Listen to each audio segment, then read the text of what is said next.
We just give I another see minute. Oh, Alan is in the room. there are people Hi, in the Alan. waiting room.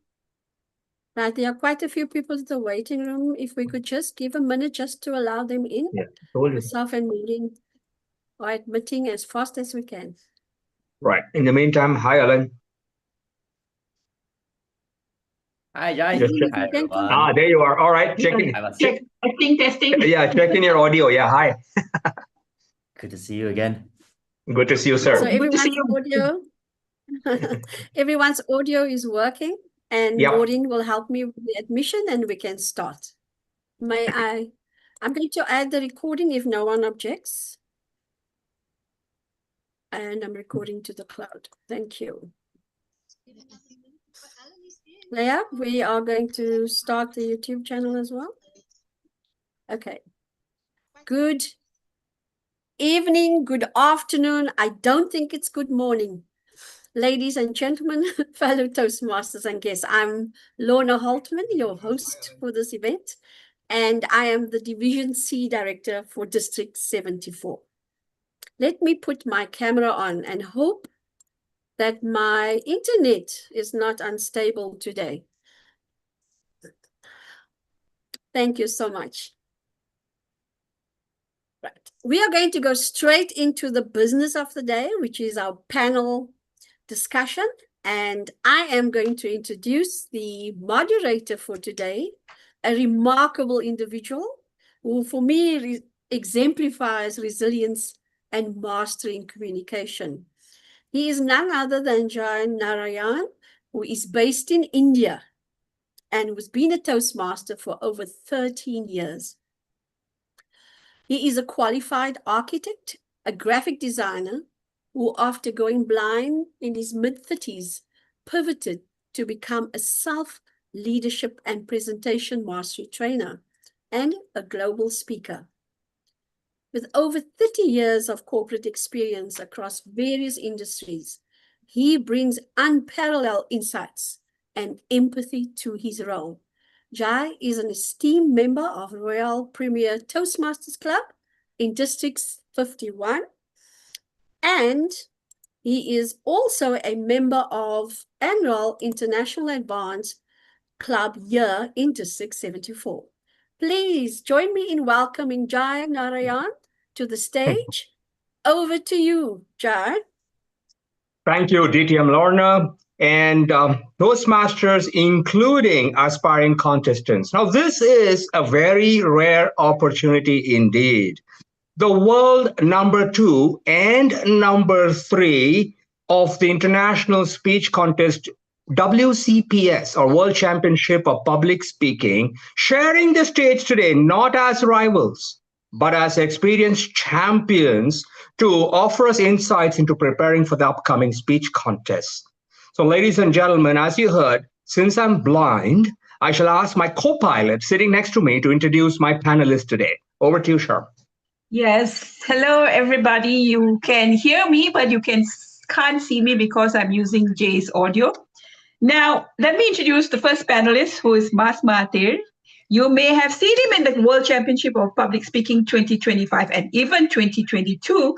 He was world #2 this year and world #3 in 2022, a 4-time semi-finalist, 12-time district champion. I can't even get past division. And he is co-founder of Mic Front Public Speaking franchise, 16 outlets and counting. And outside the stage, a fun guy in every occasion. And just so you know, he's a second-generation Toastmasters. He has wonderful parents who are also Toastmasters.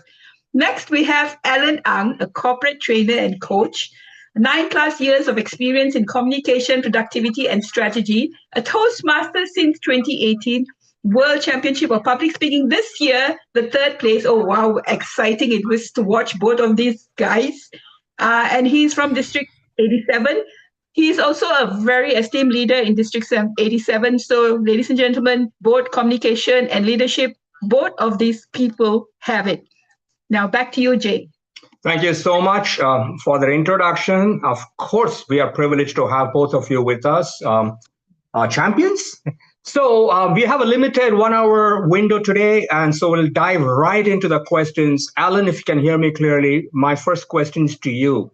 Before that, Lorna, can you spotlight all three?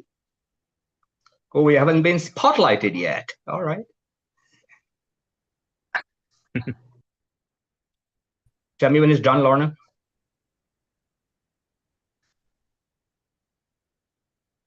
Done. All right, thank you so much. So, Alan, can you hear me? Yes, I can hear you, Jai. All right, Alan, my question to you, Alan, is I have not had my left leg bitten off by a shark and on one leg conquered Mount Everest without oxygen. In effect, my story has no trauma, drama, or aroma of success.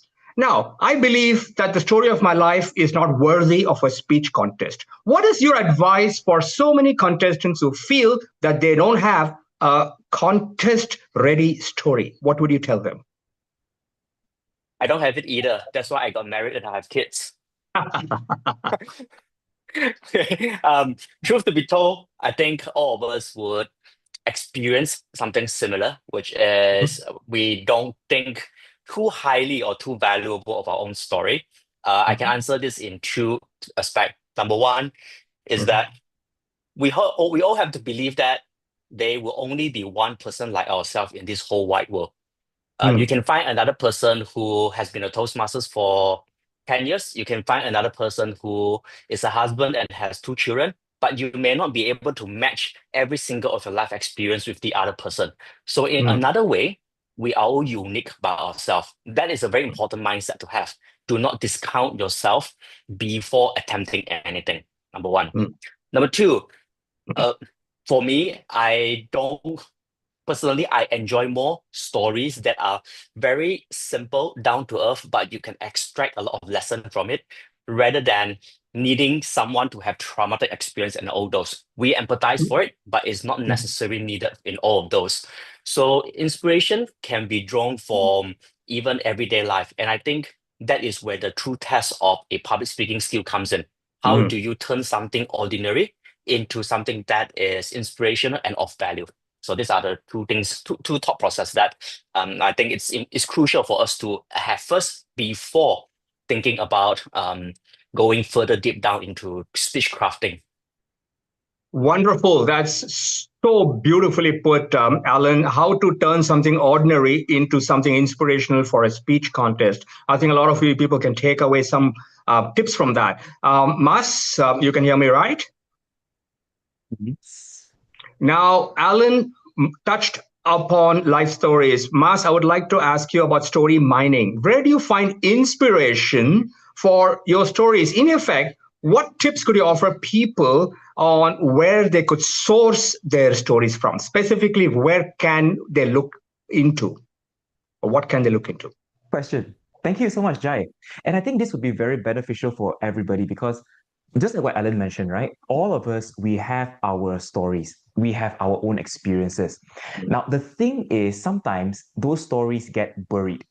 And when they get buried and we don't document them, it's very hard for us to just find one sitting to think about all those stories. It's very difficult. So for me, the way I do my process is this. I do a two-way process. The first process is I observe the things around me, observe the people, observe what they do, how they do things. Maybe it could be how a cashier treats the customer treats the cashier, something as simple as that. And because of these observations, it will give me some insights. Hey, wait a minute, I think I've experienced something similar to that before. So that helped me to uncover some of those buried stories. Now, the second way I do this is I actually go to Google and I would ask Mr. Google, tell me, what are some great topics that I can use to talk about something this year, and hopefully a message that could inspire people regardless of what religion or race they're from. And so with all these lists of topics, I would then pick something that I feel strongly about. So let's say, for example, this year, I wanted to talk about kindness. And that's where I took that theme and I started digging deeper. Kindness. When was I experiencing kindness? Or when was someone kind to me? Or when did someone taught me to be kind? And that's how I reflect on it. So there are two ways. Number one, look out look out and get those inspirations. Maybe you would have lived a similar experience. And number two, maybe you would like to choose a certain theme and then go deep from there. But this is just Wow. my tips, my strategy. Maybe different for people, I don't know. No, indeed. Those were very useful tips indeed, Mas. In fact, you did not mention also observing popcorn makers. So, Alan, back to you. This is almost like both of you are at a Wimbledon final here, back and forth. So, Alan, my question now to you is, what are some key ingredients that you would include in a contest speech, which would be different from your regular Pathways Project 5 to 7 minute speeches? If I repeat the question, what are some key ingredients essential for contest speeches, in your opinion? Okay, number one, I have a confession to make. I have not been delivering halfway speeches as consistently as I wanted to. Okay. However, the way that I approach a speech contest and the way that I approach any of my speeches or any keynotes that I delivered are the same. So I do not change specifically just because it is a contest. Now, this is for me because number one, I try to maintain certain consistency in how I approach public speaking. And it just happened that a World Championship of Public Speaking has something at stake, which is there is some glories and there is some moments of brilliance. But aside from that, my intention is still the same, which is if the whole world stops for 7 minutes, what is that one value I can give it to them? So if I were to be speaking at the club, if I were to have 7 minutes of each member's time, what kind of story would I share with them? Now, if I were to deliver a keynote and I have 40 minutes of everyone's time, what is that one thing that I would like to inspire them? So the approach is the same. And the reason for doing that, in my opinion, is similar to working out. It's like a muscle memory. So I want to be able to put myself in a situations where if someone give me a topic and they tell me this is the outcome or this is the objective that they wanted to achieve, I will be able to very quickly structure my speech and I can find the right stories to plug it in. That is how I approach it. So there's nothing much. But if we want to go deeper and say, were there to be any differences? Maybe it's the mindset and how you approach a contest. I once heard this: the contest is won before you step onto the stage.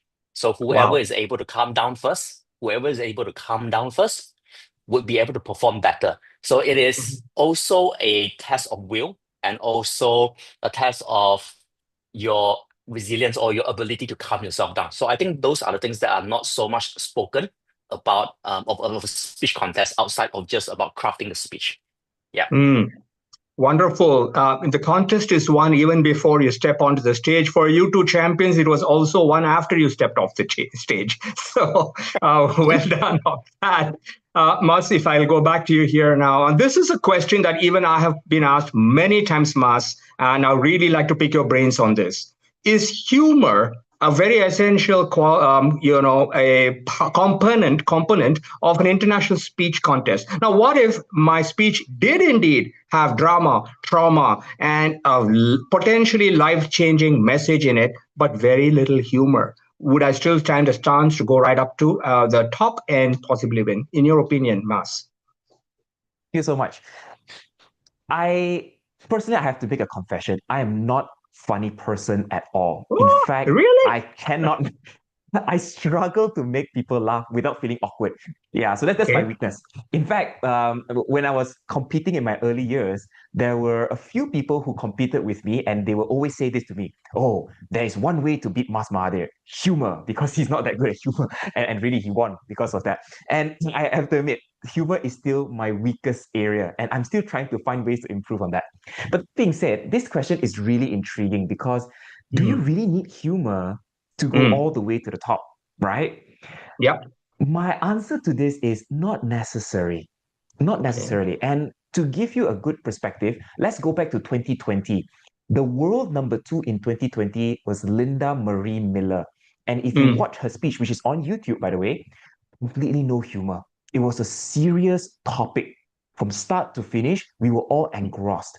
So what does this tell us? It tells Mhm. us that we as humans can be engaged by the storyteller, by the way that they tell their stories, not necessarily by engaging them through humor or entertaining them through humor, right? But does this mean that humor should not be inputted? Well, if you Mm. can, go ahead. But the rule is don't force the humor to be in your speech. That's why they say when you're crafting your stories, you should uncover the humor within instead of trying to force those funny lines, funny jokes. Hopefully it lands, hopefully it doesn't. And if it doesn't, it's going to make you look awkward. So this is something that I've learned from a world champion coach. He told me, Mahathir, uncover the humor. Once you write your speeches, write it as per you do it normally, and then look at it deeper. Were there any moments or instances in this where, there were moments you chuckled, you laughed, or you giggled a little bit? If you do, and if you did, let's try to amplify that. Let's find something there because there is a gem there that we can uncover. So to answer the question, no, humor is not really that important to go all the way up because we've seen people like Linda did it. But if you can, it would definitely add some flavor to the speech. Thank you so much, Mas. But a quick clarification back to you, Mas, on what you just stated. Does it mean that if you say uncover the humor from your speech, it organically evolves from your speech where you find something was funny? Am I right in that understanding? It means to say that in your daily life, when you're telling the story, sometimes when the funny happened to us, we may brush it off and we may forget about it, right? But when you just write the story as it is, suddenly you're putting a little bit more thought, you're putting a little bit more reflection into it. And then when you start focusing on it, you start to realize, oh yeah, when this happened, actually it was quite embarrassing for me. And sometimes that embarrassment can be used for something funny, right? Yep. So that's what it means by Yep. uncovering it. You look deeper into that story to find what were the moments that you can potentially draw humor from. Yeah. Got it. Wonderful. Thank you so much for that. I think that was very useful to all potential contestants. Alan, back to you. And Alan, what I would like to ask you is a lot of us sitting on the fence wondering, do we contest at all? Because I don't really see myself going through to win the contest. What would you suggest or advise people on the benefits of participating in a Toastmaster contest, whether you win or not? The benefits of actually just taking part. You have any tips on that? Or thoughts on that?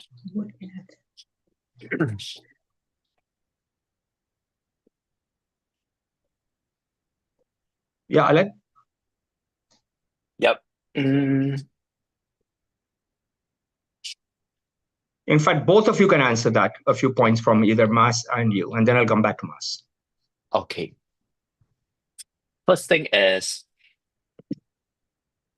I personally believe that everyone should give it a try to contest.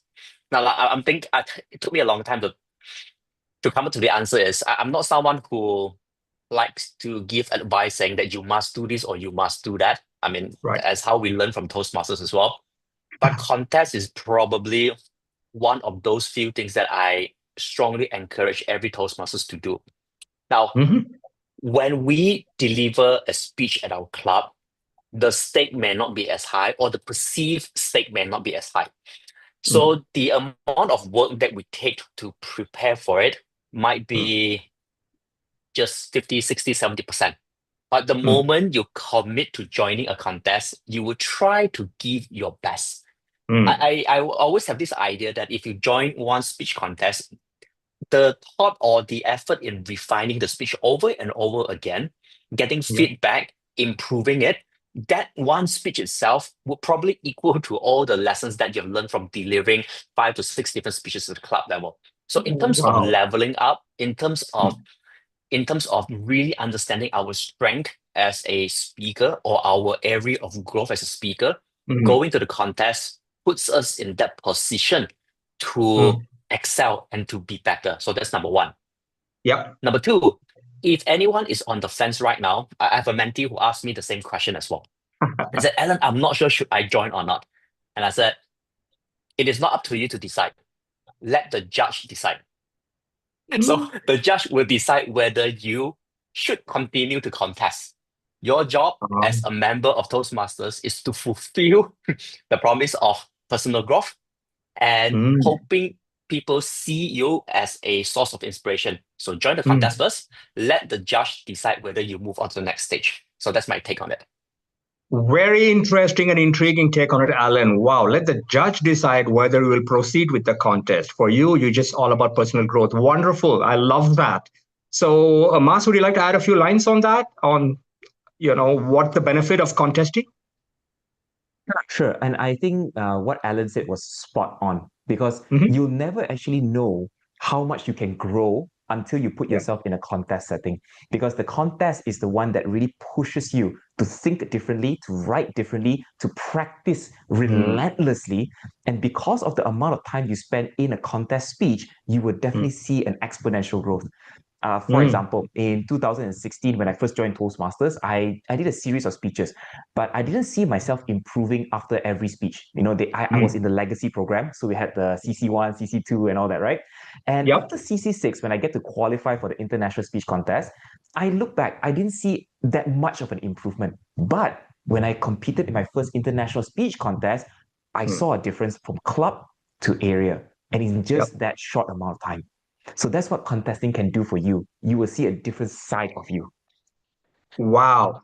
And I'm going to wrap up with you again, Mas, because you have a little limited time with us today. So pop your semifinal speech. And of course, who can forget raindrops at the final speech? So Mas, how important is a speech title to set the stage for your speech and get your audience interested, intrigued, excited, and wanting to hear more even before you start to speak? The importance of speech titles. Can you give us some tips on that? Yeah, for me, I think a speech title is absolutely critical for your entire speech. It can either give the audience a direct perception of what the speech is going to be about, which will lose their interest, or it could be way too confusing that they get lost in another dimension. So there must be that sweet spot where it gets them curious enough, but it still serves the overall central message of your theme, of your story. So for me, I would put a lot of time in coming up with a title, but the title for me usually changes along the way. So I would have my first version of a title and a script, but then as I start to tweak, take my speech to the surgery table, cut here, cut there, operate this, operate that, I'll start to realize maybe this title doesn't work anymore. I'll give you an example. Initially, my pop speech was supposed to be called Mr. Popcorn. It was supposed to be Mr. Popcorn. Okay. So Mr. Popcorn it's curious inducing, right? But it's not catchy enough. So I thought, okay, what about the sound effect of Mr. Popcorn's popping the popcorn, right? So doing so gets the audience to think a little bit differently regarding about what the speech is going to be about. Because pop could mean a few things. Similarly for raindrops, I did not come out with the whole snapping thing until the night before the World Championship of Public Speaking. So the night originally my speech title was supposed to just be raindrops. That's it, right? Very simple. So I thought hard and I was thinking, how can I make raindrops and how can I bring the snaps earlier so that people can connect the dots, right? So I went through with my coach and I told my coach, I said, is it okay if I actually snap my fingers in my title? And she said, yeah, go ahead, try. There's no rules that said you can't do it. In fact, when we were at the briefing at the World Championship of Public Speaking, the international president at the time, Mr. Stefano McGee, he actually came up to me and he said, Mahathir, are you sure your title is going to be raindrops and not snap, snap, snap raindrops? Are you sure this is allowed? So we actually had to talk to one of the world headquarters staff, and she said, by the way, Jesse, do you think it's okay to snap fingers for a title? And then Jesse said, well, it's not in the rule book, so I guess it's fine. So I'm so thankful, so grateful that the contest Toastmaster was able to snap his fingers. And I believe if you do it or you think of some creative way for your title, you actually draw your audience to see the speech in a different light. Yeah, that's for me. Yeah, that was brilliant. In fact, Mr. Popcorn reminds me of, how can we forget Mike Carr's speech during COVID when he said the librarian and Mrs. Montgomery. And we were all wondering who the librarian was, who Mrs. Montgomery was, just like your Mr. Popcorn then went to pop, pop, pop. Great, ladies and gentlemen, well, that completes my moderator round of questions, but I do open this up to the floor for questions to our esteemed panelists. I would suggest that you address most of your questions to Mas Mahathir first, because he needs to leave sooner than Alan. Alan, you got to play the waiting game for a while. No problem. No problem. All right. So, Yeah, Lorna, can you take over the question? all right, Lorna, it's over to you. Right. Thank you very much. That was interesting. And I got really interested in the speech title choice because I always mess it up. So thank you for the advice on that one. I will try to be more creative as we go, forth. Are there any questions from the audience? I know DTM Valonde is in the room and many others that might have questions. Lorna, Amrita's hand is up. I see that. Amrita, go ahead. Yes. Thank you so much for this amazing session. I just want to ask you one question. Sometimes we practice one of the speeches a number of times, and I felt after that it's mechanical. The naturalness and rawness of that speech gone away. So what can we do? What can we do in that case? Because as a good speaker, you have to practice a lot. But during that practice session, that naturalness gone away. I felt that. So what your take on this? Thank you so much, Amrita. And I think this is so valid because the more we practice something, the more robotic it feels because it takes away the passion from the first time we're delivering the speech. But if I were to dissect this speech, and I think because I learned this from my mentor, I had the same question before. I asked him, I said that, what would happen if I keep practicing my speeches again and again and I sound robotic? Because I've gotten feedback that people says, Mahathir, you look too polished on stage, right? So my mentor told me this, Mahathir, if you look too polished on stage, it simply means one thing: you didn't practice enough. Yeah, so it just simply means I did not practice enough, right? So so I asked him, what do you mean I didn't practice enough? I practiced like a lot. So he said this, when you are practicing your speeches, right, you want to practice to the point of spontaneity, to the point where you can really bring out that emotions and not look robotic. That is the level that you need to practice. So most people, when they practice, they will reach robotic and they get stuck there. So if you push a little bit more to practice the emotions, to practice bringing out how you are going to express it, then people can see the spontaneity from that and the authenticity from that. So practice a little bit more if you feel you're stuck at being robotic. I hope that answers your question, Amrita. Yes, and one more question, the follow-up question. Ideal, how many times can we practice to, uh, to go that stage? Okay. Practicing is a very personal thing, which means that different people require different amounts of time to practice. For me, I require high amounts, which means that I need to make sure that I know exactly how I'm going to deliver, how I'm going to express certain things. And I want to make sure that whatever expression I'm delivering, people can feel the right expression. Sometimes I notice that when I record myself, I notice that I'm not delivering the right expression and people react differently. So for me, I take it a lot, which means that in this year's speech contest, I think I've practiced a total of more than 200 times for both of my speeches, just so that I could get in the right state of mind and the right expression. But not all people work the same way. I have a few mentees, I have a few fellow contestants as well who practice half the amount or even less, but they're able to deliver a spectacular speech. So it's really personal to how you operate. My operating system requires me to know everything about my speech, but some people just enough so that they can really feel the expression. Yeah.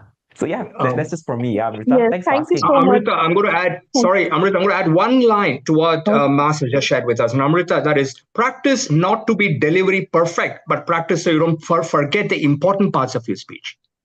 Yes. Oh, that's great. Thank you so much. Yeah. There's a question in the chat. Is it wise to repeat or redo a speech that didn't win at district? And that question Mas is to and then Mas Alan, again. same question. Yeah. Alan, do you want to go first? Sorry. Okay. The question was about, is it wise to repeat or redo a speech that didn't win at the district? Yes. Why not? Why not? That's my thought. To me, if a speech, okay, when you win a speech contest, it means that your speech fits the taste bud of the judges. Which also means that if your speech didn't win at the district, it doesn't mean that it is not a good speech. It only means that it fits to the judges' appetite a little bit more than the other speeches. And maybe the context, the environment, the settings itself, certain speech have advantage over the others. So whether we should repeat a speech or not, I think maybe we should look at it on a different perspective. It would be, do I believe my speech has a value that I could share with this audience? So it's always going back to the audience. If the answer is yes, then why not? Yeah. Thank Yeah. you, So Alan. if I were to add on to Nas? that, right, I think Alan said it perfectly. You can repeat and redo a speech. And sometimes, again, depending on the audience of the day, judges of the day, that speech may not win district this year, but may suddenly win district next year. Who knows, right? For me, how I take redoing or repeating a speech is I would do it with a little bit of a calculation, which means I would not do it directly the next year. For example, if I don't win district this year, and then next year, I will not repeat that speech from club to district. I may repeat it for the potential World Championship finals, but I would not repeat it in the early rounds. Because if I'm competing in the same district, the judges and the audience might be thinking, because humans, we will always have this perception, I've heard it before, so I can't mark objectively. Although judges are trained not to do that, but there will be instances where it would happen. So repeating a speech is okay, but do some calculation and some, make sure that it doesn't really go directly the next year. For example, my pop speech is actually a repeated speech, but I repeated it 3 years ago. It was actually used in my 2022 semifinals. Yeah, so I did the math, I calculated. Well, in 2022, this person would have become a CGD, PQD, DD. The next year, this person would be promoted to DD. Then the next year, this one will be promoted. So by 2025, nobody would have heard my speech. Great, so I'm going to reuse it. So that's why I use it this year. Lorna, can I add one line again to what they've said? On the same. Go ahead. Yeah, so Lorna, one of the things is the question was asked, can we repeat a district speech that we did not win? Well, first of all, if we didn't win the district, you're not going further than that, right? So it's a year later. And a year later, some things may have happened in your own life. With the same speech, if you modify it with the new thing that happened, maybe it was more powerful. So as always, as both our panelists have shared, you become organically more better in terms of your storytelling. So maybe if you repeat it, it becomes a better story. Sorry, back to you. Excellent. Thank you. I think we always progress when we practice anyway. Yep. Are there any other questions? My internet is a bit unstable, so I'm not putting my camera on for that reason. I have a question. How do you choose a coach?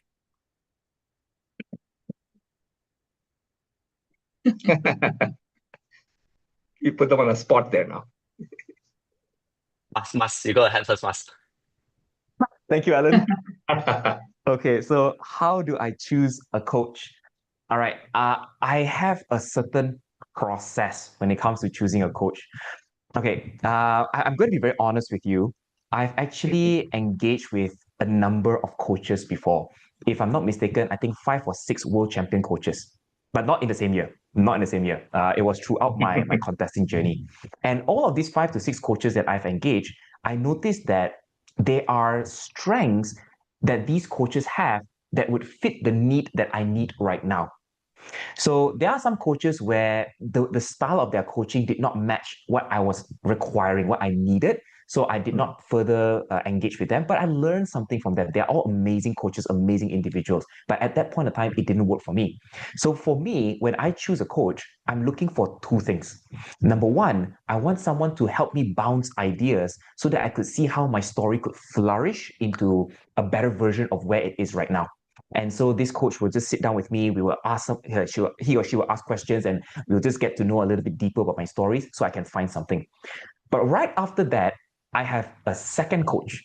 And this second coach will help me to distill all those raw ideas into well articulated, well crafted lines so that it becomes polished and concise. And then my role is to see how do I turn it into my style of speaking.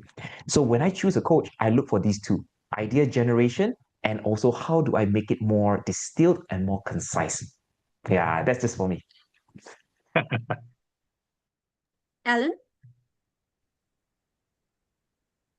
Okay.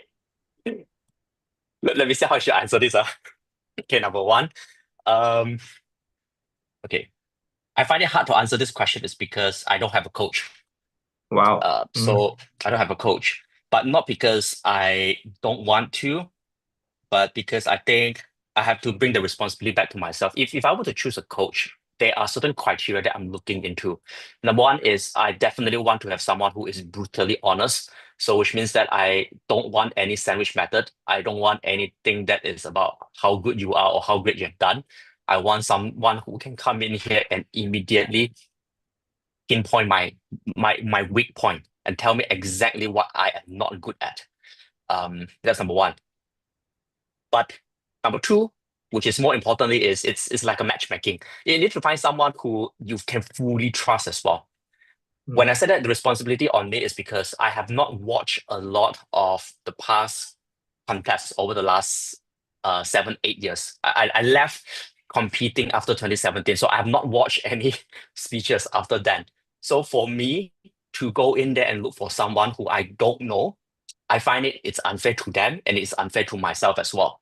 So in that instance, I only told myself one thing: enjoy and go all the way. Take this as a test of your personal growth over the last 6-7 years. Take this as a test of whether your style or what you perceive as a potential good structure would fit other people's expectation. So to me, it was more like a test, a journey of finding myself. It helps a lot in gardening your personal self-esteem and all those. But if someone come to me and say, Alan, should I engage a coach? I think you should. And if I were to do it again, I would. But I make sure I do my homework first by watching everybody's speech and find the right person who I believe can give me the best value, so that it is also fair to them for the time that they invested in me as well. So it has to be both way. And that's why I agree with Mas. It's not that I don't want to this year, it's just that I don't think I can be fair to both parties at this point in time. But moving forward, if there's any opportunity, I'm definitely looking for people who can give me input. However, what I want is brutally honest, which is like, I just want to hear the truth. Yeah. So that's my take. Lorna, can I say something here about your question? With your question, Go ahead. One line already. Ideally, if the coach picks you, you couldn't have asked for anything better than you picking the coach. Such as world champion Dhananjaya said earlier, they see something in you. So you get picked means you couldn't have asked for anything better. Right. Thank you, John. There's a question in the chat. I just need to get to the chat. Can we check with Mas how long he has with us, though? Mas, how's your But it's time? still okay. Okay. He'll be okay, all right. There's a question. Maru asks, how should I prepare for a history speech that also involves religion? Is it better to practice on my own or give the speech at a club meeting to improve my public speaking skills? Did you get that, Mas or Alan? How should I prepare for a history speech that involves religion? I can go first, then Mas can add on to it. I think the number one is, personally for me, maybe it's the way that I'm being brought up in Toastmasters. Politics, sex, and regions are three things that I try as much as possible not to touch upon. And not because I don't have any respect, but it's the opposite, because I have full respect of it. And I want to make sure that when I deliver something, my audience would be totally comfortable with what I have to share. So until I know that I can do that, I would try to stay away from it. So that's number one. Number two, if I were to deliver a speech that it has of historical value, I also need to be very cautious of it. Is it original enough? why am I citing this history? Is it using this as a foundation for me to bring out a certain point? If yes, do I have a better example that I can use as a premise for me to bring out this point? If yes, why do I necessarily need to go through that history? So I think there's a lot of things that we need to check through. And number three, which is if I really decide to move forward with it, then I have to ask myself from what angle should I be sharing this? Because as a speech, I would be using that to bring out the key message that I wanted to convey. So my message should be the core, and everything else should be an aid or should be something that adds value to it. So that is to answer the first part of the question: how should I prepare for a history speech that involves religion? Now, the second part of the question, whether it is better to practice on my own or give the speech at a club meeting, if I think it applies to all speeches as well. If you wanted to have feedback, it is good to get from people to deliver at someone else's club so that they can share with us some feedback, not necessarily based on an evaluator. You can also ask people who are not evaluating your speech for some feedback as well. Feedback is always a good input, but as time goes by, we must also understand all the feedback that we receive, we have to filter accordingly, so we know which one we will be able to implement it or which one we want to add it on to our own arsenal. Otherwise, we may end up becoming someone or becoming the kind of speakers that we are not supposed to be. Now, when I said that, I spoke from experience because in the earlier years, whoever gave me feedback, I'll try to act on the feedback, and then somehow, some way, rather, I lost myself, right? Because I don't know who am I, because why did I sounded like this person? Why did I sounded like the other person? Who is the real me? Right. So that is my take on these questions. And I think Mas can give a lot more value on this from his experience. Go Thanks, ahead, Alan. Mas. And Alan shared so much already, so I'm just gonna copy CTRL and paste here. Okay. If I was to add just a little bit more, just a little bit more from what Alan has already shared, some amazing stuff, is when it comes to sharing whatever presentation, whether it's a history speech with religion or whatever topic, I always tell people to get clear with their ATO, audience, topic, objective. Who's the audience? What's the topic? And what's the objective of your speech? And if you can get a clear ATO, it is very clear then for the audience to expect what is going to happen, especially if you have a clear objective statement. By the end of my speech, I want my audience to da, da, da, da. So if let's just say you're talking about religion or history or whatnot, the key here, like what Alan mentioned, is that not everyone is going to be on the same viewpoint as you. And this is where the objective statement needs to be clear.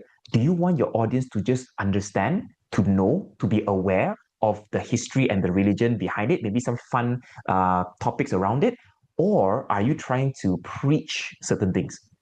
So if it's preaching, that's where the danger might come in. But if it's just sharing based on, I'm just here to help the audience to understand what is it about, then I think it's still okay.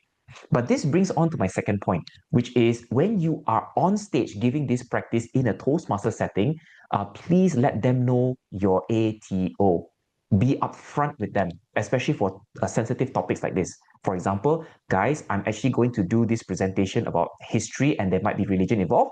I want you to be an audience member and picture yourself as, I don't know, university students. Picture yourself as this kind of people because this is going to be my topic.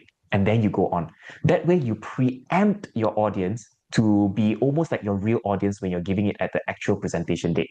So your Toastmasters members also wouldn't feel lost or confused if you're giving this presentation. Yeah, so I hope that gives you a little bit of an insight. Thanks so much for the question, Maru.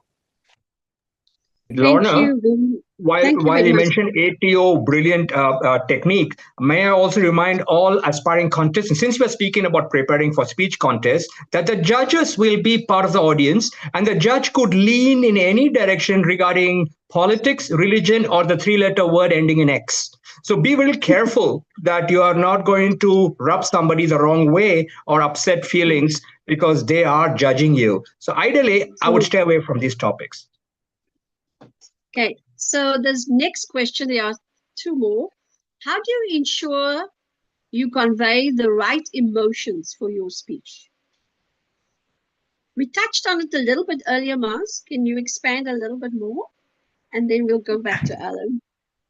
Sure, thank you so much. So how do you ensure you convey the right emotions when you give your speech, right? I think it boils down to how you write your speeches first. Why do I say this, right? Sometimes what I notice as because I do a lot of public speaking coaching and giving feedback to a lot of speakers, and one thing that I really realize is that a speaker who writes from their heart is very different, and you can see it from someone who's writing with ChatGPT. You can see the difference. And when they convey it, you can actually tell that this person does not have any connection to the words that they write. So when you are writing a speech, write as though you would say it, write as though you would express it, like how you would normally communicate it. And that's why my coach also tells me, when you write your speeches, write for the ears, not for the eyes, right? So that's where you write words that are more expressive in nature. The second thing here is once you write down those words and you have, this is the words that you normally say and this is how you would normally say it, work on the delivery aspect. Get a camera, record yourself, watch yourself. When you say this, do you actually look like you mean it when you say it or not? The cameras won't lie. It will tell you the hard truth. And if you're supposed to look happy at this moment, but you look bland and normal, then you know it's time to work on that expression. And so keep recording and keep watching. It will be cringy and be very hard to watch, but it will be so rewarding at the end. Yeah. I'll toss it to Alan. Oh. Got it. I'll add on to what Mas has mentioned. We say that that's called a spoken language and a written language. That's how I understand it.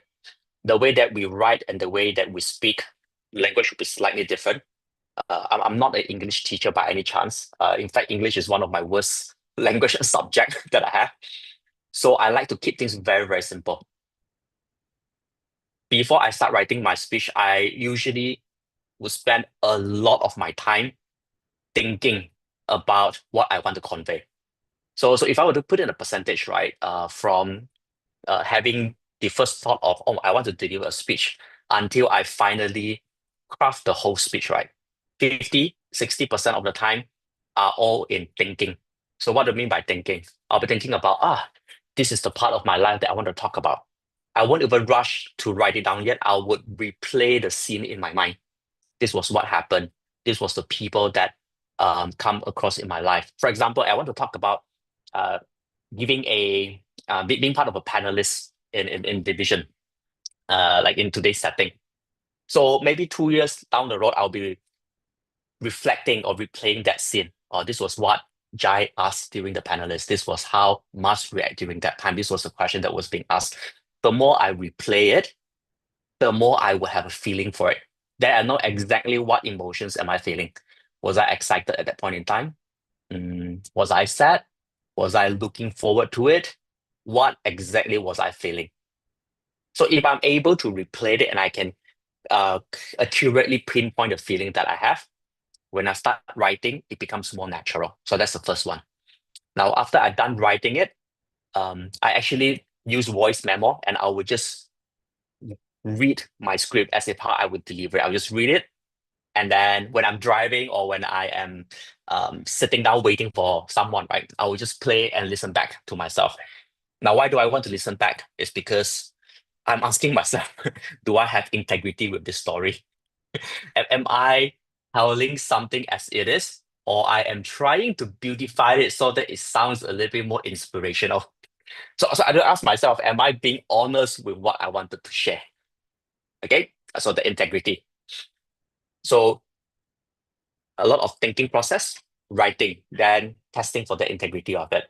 Now, the whole idea of doing this over and over again is if you truly write what you feel, even when you are rehearsing it, you would feel it. You would even want to cry. Let me give an example. In the finals, when I asked the question, are you proud of me? When I was rehearsing it, I actually cried. I rehearsed it 10 times. There were 9 times that I was crying, 1 time that I was chuckling. So I knew this, are you proud of me? These few words meant a lot. So during the day when you really have to deliver it, instead of letting everything out, it was more like hold back because you can't cry. If you cry, you cannot finish the speech. So that is what I wanted to share when it comes to emotion. Dig deep, like what Mas mentioned as well. These are all the things that takes time And yeah, I hope this sharing from both of us help everyone. Thank you. Thank Yeah, you, Jai. Do you want to add? No, I think, Lorna, there are two questions, one from Witty and one from Nadim. And Okay, also we one, could take two yeah. quick questions. Witty, I think you had your hand up first. We are nearing the end and we do need to keep to our time. Thank you so much. My question was, you have often talked about know your audience. Or knowing your audience, starting from the club meetings to the area, the district, it all changes. Now when it goes to the global stage, how do you still get to know that this is the audience you're going to face during the preparation so that you tailor your speech to the audience? Thank you for your question, Witty. Mas or Alan? Okay, I'll take this. I think it's a very quick and easy question. Thank you so much, Witty, for asking. Makes perfect sense.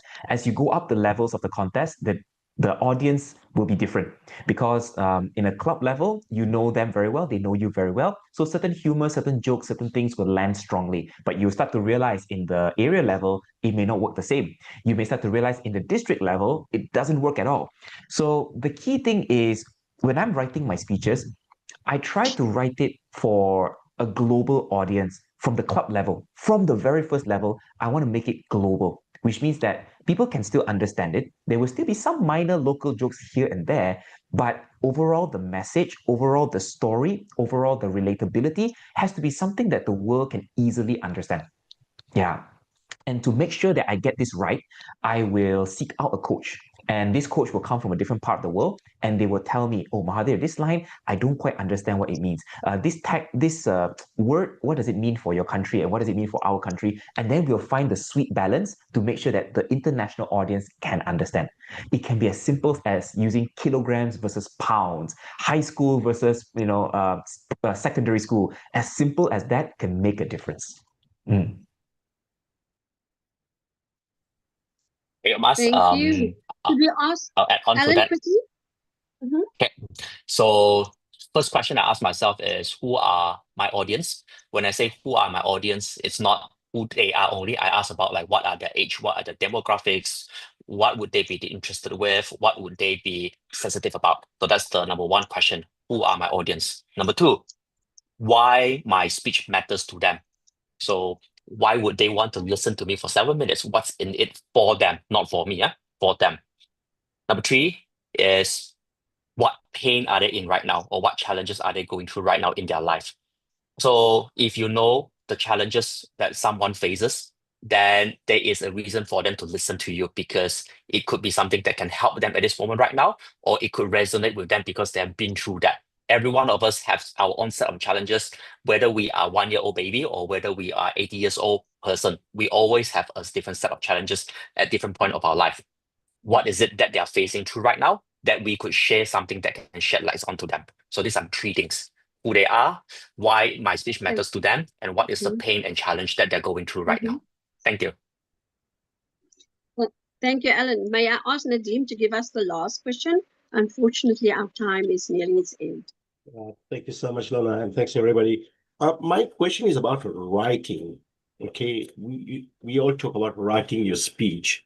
For me, I can't write a speech. I will write basically my points, and then I know how to connect my points when I'm delivering my speech.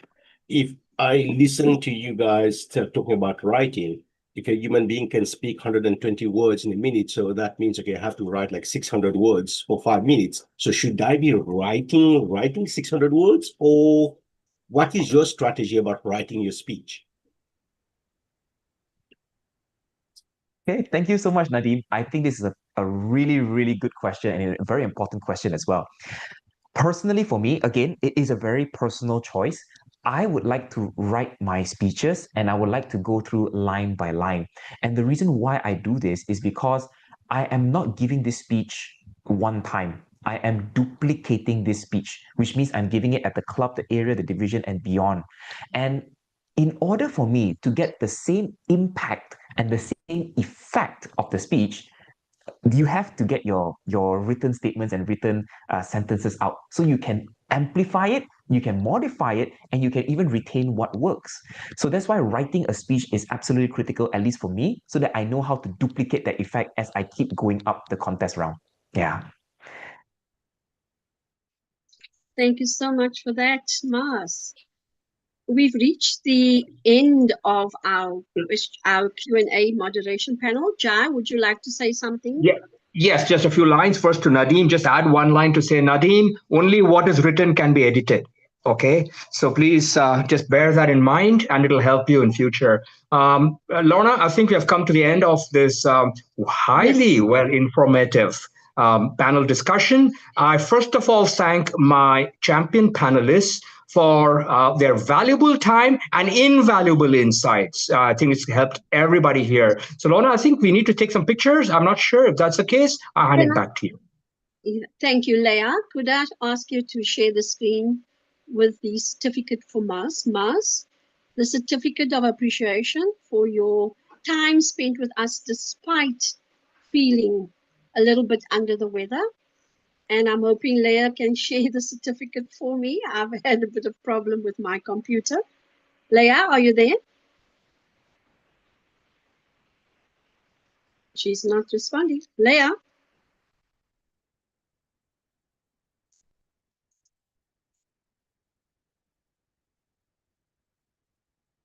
I'm just hoping she's going to come on. Lorna, maybe we can take a group photo first. Okay, let's do that. If someone... Division director, the panelist and the moderator. Okay, let me just add spotlight myself. Add spotlight. So there we are. Let me just take the picture. Thank you. I'm not sure where Leah is with the certificates. I apologize, but I'm definitely going to pop it into a WhatsApp for you. And thank you so much for coming today. It was insightful, inspiring, and I know that one person, Nadeem, is going to be doing contests. Right, Nadeem? If not now, next year. Thank you so much. Right. Thank you, guys. And we will share the recording with those who... Oh, yes, Leah coming with the screen sharing. Oh, there you go. She's back. Thank you so much, Mars. Let me take a picture. If the others could put their cameras off, and then I can take a picture with Mars alone. I'll put my camera off. And Alan, if you could just put your camera off for 1 second, I can grab Mars's picture. I know he's going to make some gesture. Thank you, Mars. And then I can ask Leah to share Alan's. And I will take a picture with Alan and ask everybody else to put their cameras off. Yes, Leah, you could change the... I don't know what's happening. Thank you, my dear. Yeah. Okay. I don't know what's happening to my screen. It seems to be freezing. Just give me a moment. There we go. There we go. There we go. There we go. Alan, your best smile. Thank you. That's a good one. Thank you so much, everyone. Thank you for coming and spending your extended lunchtime with us. More to come. And thank you, everyone that participated in making this such a success. Bye-bye. Bye.